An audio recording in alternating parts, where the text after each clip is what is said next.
Hello, माझं नाव doctor Deepak Prakash Pathak. आज आपण जाणून घेणार आहोत की थायरॉईड आणि त्याबद्दलचे जे आजारांची जी लक्षणे आहेत आणि त्याबद्दलची ट्रीटमेंट आपण आपल्या क्लिनिकला कशी करतो.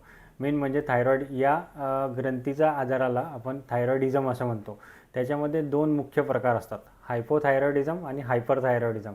हायपोथायरॉइडिझममध्ये मेन थायरॉईडचे जे हॉर्मोन्स असतात त्याचं सिक्रिशन्स कमी व्हायला लागतं आणि हायपरथायरॉइडिझममध्ये त्याचे सिक्रेशन्स वाढायला लागतात. म्हणजे ती जी काही डिफरन्स आहेत ती मेन मुख्य डिफरन्स हाच आहे.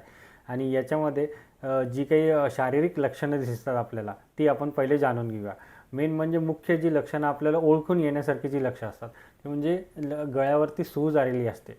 आता हायपोथायरॉइडिझममध्ये गळ्यावरती सूज येते आणि चेहऱ्यावरती सूज येते. आणि हायपरथायरॉइडिझममध्ये गळ्यावरती जर सूज असते, फक्त चेहऱ्यावरती सूज नसून डोळे सुजलेले असतात किंवा डोळे थोडेसे आपल्या स्कलमधून थोडेसे बाहेर आल्यासारखे वाटतात, बल्जिंग दिसतात ते. आणि मेन म्हणजे जी काही टेम्परेचर कॉन्टिन्युअन्स असतात, टेम्परेचर म्हणजे काय की आपल्याला सारखं थंड वाटत असतं हायपोथायरॉइडिझममध्ये आणि शरीर सारखं गरम वाटत असतं, कारण की बेसल मेटाबॉलिक रेट वाढलेला असतो आणि सारखं बॉडीचं टेम्परेचर वाढलेलं असतं आणि कणकणी वाटत असते. आणि दुसरं म्हणजे वेटमध्ये बराच फरक पडतो. हायपोथायरॉइडिझममध्ये वेट गेन व्हायला सुरुवात होतं आणि हायपरथायरॉइडिझममध्ये वेट जे काही असतं ते लॉस व्हायला सुरुवात होतं. वेट लॉस होण्याचं कारण म्हणजे काय की बेसल मेटाबॉलिक रेट वाढलेला असतं, म्हणून चयापचयाची प्रक्रिया खूप फास्ट होत असते आणि वेट लॉस व्हायला तयार होतो. आणि तेच इकडं चयापचयाची क्रिया जी असते हायपोथायरॉइडिझममध्ये ती कमी झालेली असते, स्लो झालेली असते.